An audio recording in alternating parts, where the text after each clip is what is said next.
Assalamualaikum warahmatullahi wabarakatuh. Nama saya Bambahyanti dari kelas 11 IPA 5. Saya akan mempresentasikan jurnal penelitian yang ditulis oleh Nurbaiti Fadila, Dr. Endang Setyowati, Dr. Awaludin Jala dengan judul Hubungan Pemahaman Nafza dengan Sikap Terhadap Penyalahgunaan Nafza. Studi korelasi pada siswa kelas 8 SMP Negeri Sekecamatan Johar Baru. Pendahuluannya, permasalahan nafza saat ini sedang marak di Indonesia dan sangat mengkhawatirkan. Data hasil survei penyalahgunaan dan pengedaran gelap narkoba atau P4GN BNN Republik Indonesia pada tahun 2009 menyatakan bahwa rata-rata usia yang pertama kali menggunakan nafza itu usia yang sangat muda, yaitu 12 sampai 15 tahun. Angka penyalahgunaan nafza berdasarkan tingkat SLTP atau SMP pada tahun 2012 terdapat 9.743 kasus.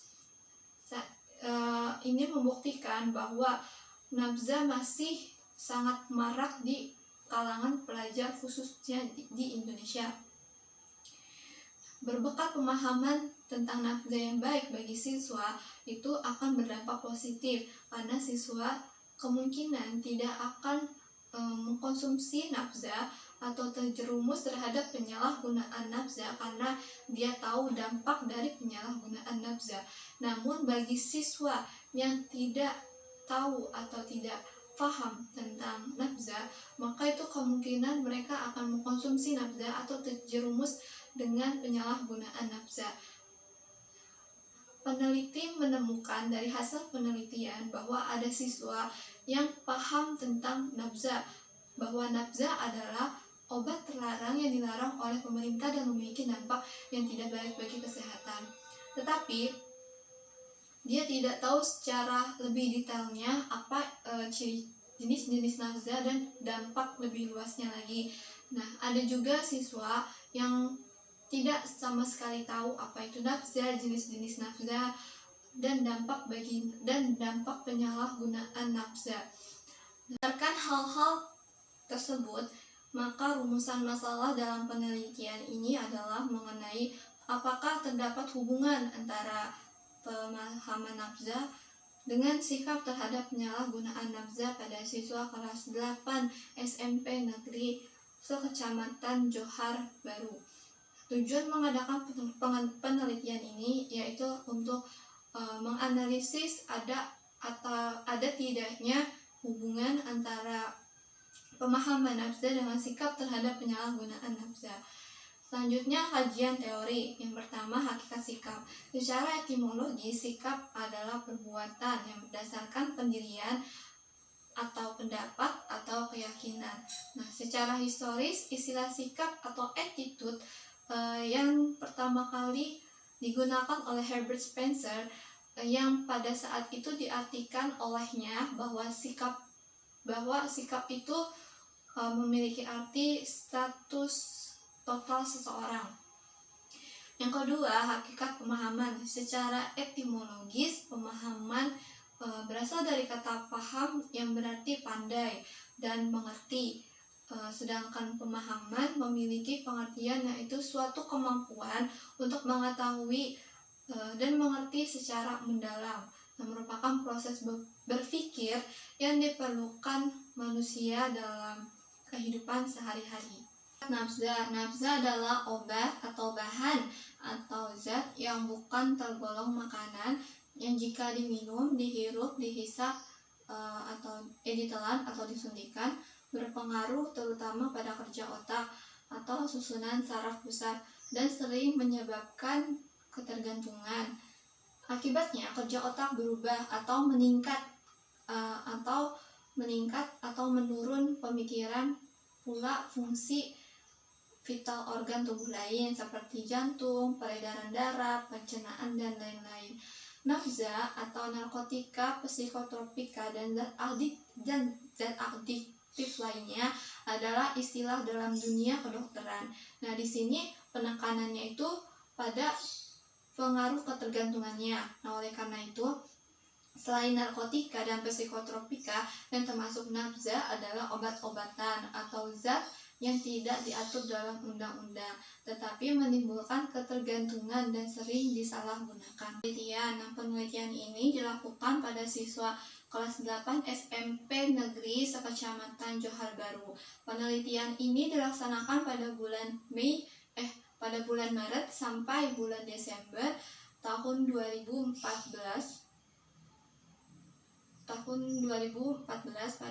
pada ajaran 2013 sampai 2014.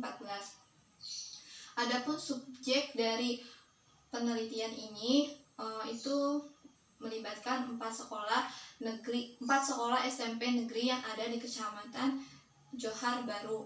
Nah, metode yang digunakan dalam penelitian ini adalah metode korelasional, yakni melihat bentuk hubungan antara variabel bebas, yaitu pemahaman tentang nafza atau variabel X, dan variabel terikat, yaitu sikap terhadap penyalahgunaan nafza atau variabel Y. Nah, metode korelasional adalah metode penelitian yang digunakan untuk menemukan ada atau tidaknya hubungan, dan apabila memang ada hubungannya, seberapa erat hubungannya dan berarti atau tidak hubungan itu.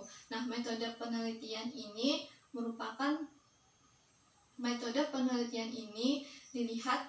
diharapkan dapat menemukan hubungan variabel-variabel yang telah diteliti. Nah, teknik analisis data yang digunakan itu adalah uji persyaratan analisis menggunakan produk momen dari person. Nah, sebelum melakukan analisa data, maka terlebih dahulu dilakukan uji normalitas data. Nah, hipotesis dalam penelitian ini akan diuji dengan menggunakan teknik statistik. Nah, hipotesis nol statistik sama dengan hipotesis nol yang menunjukkan tidak adanya hubungan positif atau lebih kecil dari nol. Nah, antara pengetahuan mengenai pemahaman nafza dengan sikap terhadap penyalahgunaan nafza. Hipotesis alternatifnya itu menunjukkan adanya hubungan positif atau sama dengan nol atau mungkin lebih besar dari nol. Nah, dengan 0 atau mungkin lebih besar dari 0 ini antara pemahaman nafza dengan sikap terhadap penyalahgunaan nafza. Selanjutnya ada hasil dan pembahasan. Nah, data dalam penelitian ini diperoleh melalui penyebaran instrumen kepada 140 siswa di SMP Negeri Sekecamatan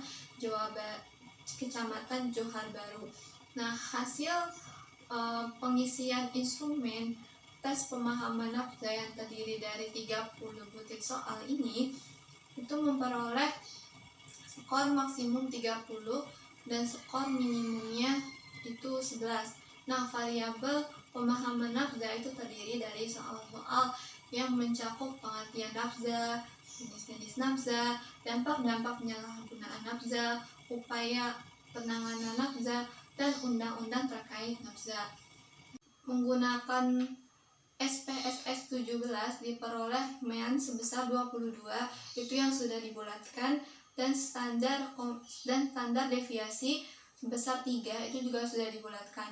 Nah, bila diinginkan penggolongan subjek ke dalam 3 kategori, diagnosis pemahaman nafza, dan 140 responden terhadap 11 responden dengan presentasi 7,86%, yaitu responden yang memiliki pemahaman. Di sini ini ada tabelnya. Terus responden yang memiliki pemahaman nafza dengan kategorinya sedang itu sebanyak 114 responden dengan persentasenya 81,43%, dan responden yang memiliki pemahaman nafza pada kategori rendah itu sebanyak 15 responden atau persentasenya itu 10,71%. yang memiliki pengetahuan tinggi nih. Bisa dilihat tabelnya. Ya, melihat hasil analisis data pada variabel pemahaman nafza menunjukkan di sini ada 11 siswa yang paham mengenai tentang nafza, seperti tahu apa itu nafza, jenis-jenis nafza, dan dampak penyalahgunaan nafza. Nah, ada 81,43% itu 114 siswa yang pemahaman tentang nafzanya itu sedang.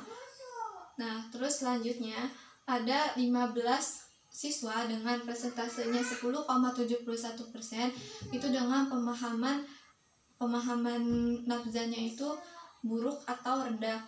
Nah, dari jumlah di sini frekuensinya itu berjumlah 140 dan persentasenya itu berjumlah 100%. Siswa SMP negeri di Kecamatan Johar Baru yang termasuk dalam kategori sedang pada variabel pemahaman nafza sebanyak 114 orang.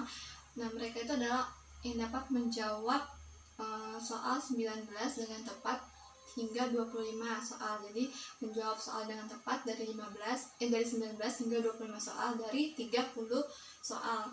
Nah, siswa SMP negeri di Kecamatan Johar Baru yang termasuk dalam kategori sedang itu terdiri dari 28 siswa yang berasal dari SMP Negeri 28 siswa dari SMP Negeri 156, 29 siswa yang berasal dari SMP Negeri 2, dan 29 siswa yang berasal dari SMP Negeri 76 Jakarta. Nah, kemudian siswa kelas 8 SMP Negeri Kecamatan Johar Baru yang termasuk dalam kategori pemahaman nafza yang rendah dengan variabel pemahaman nafza sebanyak 15 orang. Nah, mereka itu adalah yang dapat menjawab dengan tepat 11 hingga 18 soal dengan tepat dari 30 butir soal. Nah, siswa kelas 8 SMP negeri di Kecamatan Johar Baru ini termasuk dalam kategori rendah, itu terdiri dari 7 siswa yang berasal dari SMP Negeri 76, 3 siswa berasal dari SMP Negeri 28, dan 2 siswa dari SMP Negeri 156, dan 3 siswa dari SMP Negeri 2 Jakarta. Nah, hasil perhitungan instrumen angket sikap terhadap penyalahgunaan nafza ini yang terdiri dari 30 pertanyaan memperoleh skor maksimum 120 dan skor minimumnya 90. Oke, selanjutnya ini ada tabel 2. Nah, perhitungan menggunakan SPSS 17 yang men sebesar 11 ini sudah dibulatkan dan standar deviasi sebesar 7 yang sudah dibulatkan juga. Nah, bila diinginkan penggolongan subjek ke dalam 3 kategori diagnosis terhadap penyalahgunaan nafza itu dilihat dari 140 responden tadi. Dan terdapat 9 responden dengan presentasinya itu 13,57%, yaitu responden yang memiliki sikap terhadap penyalahgunaan narkoba yang tinggi, penyalahgunaan nafza yang tinggi. Selanjutnya, responden yang sedang dengan presentasi 71,43% itu ada 100 responden. Nah, ini mereka yang memiliki sikap terhadap penyalahgunaan nafza yang sedang. Nah, terus ada juga 21 responden dengan presentase 15% yang memiliki sikap terhadap penyalahgunaan nafza yang rendah. Nah, ini tabelnya. Jadi totalnya itu frekuensinya ada 140 dan persentasenya ada 100%. Oke, 100%. Nah, berdasarkan analisis hasil angket pada variabel sikap terhadap penyalahgunaan nafza atau variabel Y yang tadi pada tabel tadi, nah itu bisa didapatkan hasil bahwa siswa yang memiliki pemahaman nafza yang tinggi dan diikuti dengan sikap penyalahgunaan nafza, sikap terhadap sikap terhadap penolakan penyalahgunaan nafza yang tinggi itu adalah siswa yang memiliki kecenderungan untuk tidak menyalahgunakan nafza atau menolak untuk menyalahgunakan nafza. Nah, terus pemahaman nafza pada kategori sedang dan diikuti dengan sikap penyalahgunaan nafza yang juga sedang itu memiliki presentasi terbanyak tadi seperti di tabel itu memiliki presentasi yang terbanyak. Nah, pada penelitian ini, nah itu artinya bahwa siswa masih perlu memahami secara mendalam tentang nafza agar memiliki sikap penolakan penyalahgunaan nafza. Nah, kemudian pada siswa yang memiliki pemahaman nafza yang rendah dan diikuti dengan sikap penolakan terhadap penyalahgunaan nafza yang rendah juga, nah itu berarti siswa itu tidak mengetahui tentang nafza, apa itu nafza, jenis-jenis nafza, dampak penyalahgunaan nafza. Nah, oleh karena itu siswa ini juga akan memiliki kecenderungan untuk menyalahgunakan nafza. Hasil perhitungan kedua variabel tadi, yakni variabel pemahaman nafza dan sikap terhadap penyalahgunaan nafza, nah itu diuji normalitasnya dengan menggunakan uji Kolmogorov Smirnov, yaitu Kolmogorov Smirnov. Nah,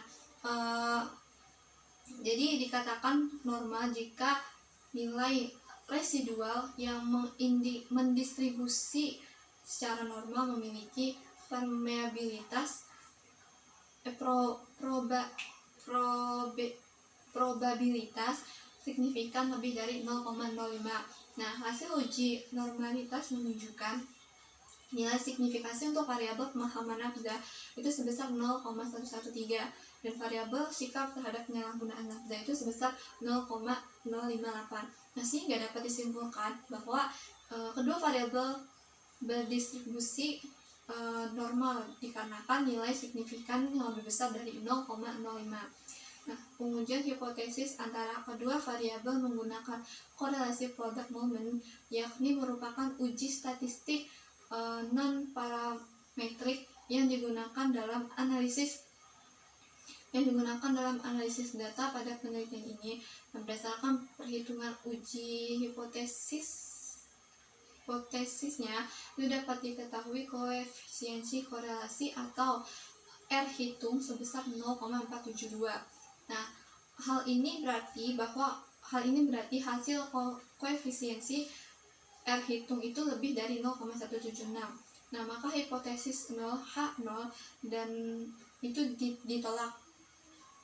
Terus taraf signifikansi hitung antara pemahaman nafza dengan sikap terhadap penyalahgunaan nafza itu sebesar 0,015. Nah, oleh karena itu signifikansi hitung yang didapat itu lebih kecil dari 0,05 atau taraf signifikansi yang telah ditentukan. Maka hipotesis 0H0 itu ditolak. Nah, jadi pada penelitian ini hipotesisnya yang diterima itu adalah hipotesis alternatif atau HA.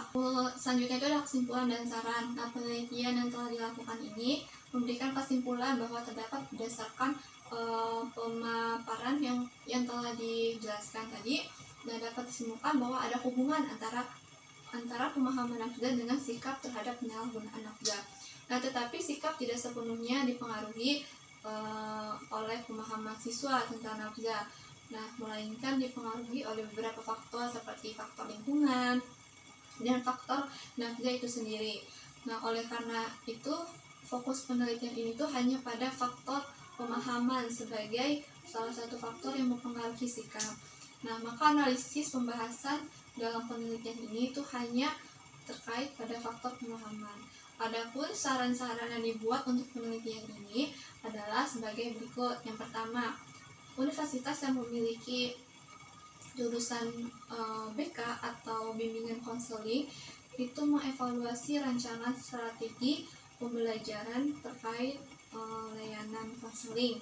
Nah, itu sehingga calon guru BK ini dapat menguasai landasan teoritis dan mempublikasikannya lebih baik. Yang kedua, guru BK itu melakukan upaya-upaya guna meningkatkan pemahaman tentang nafza kepada siswa guna mencegah penyalahgunaan nafza. Yang ketiga, peneliti lanjutan yang tertarik dengan pembahasan serupa disarankan untuk meneliti mengenai upaya yang dapat dilakukan untuk meningkatkan pemahaman tentang nafza ataupun upaya meningkatkan sikap penolakan penyalahgunaan nafza. Ya, sekian presentasi jurnal penelitian penyalahgunaan nafza ini. Kurang lebihnya mohon maaf. Wassalamualaikum warahmatullahi wabarakatuh.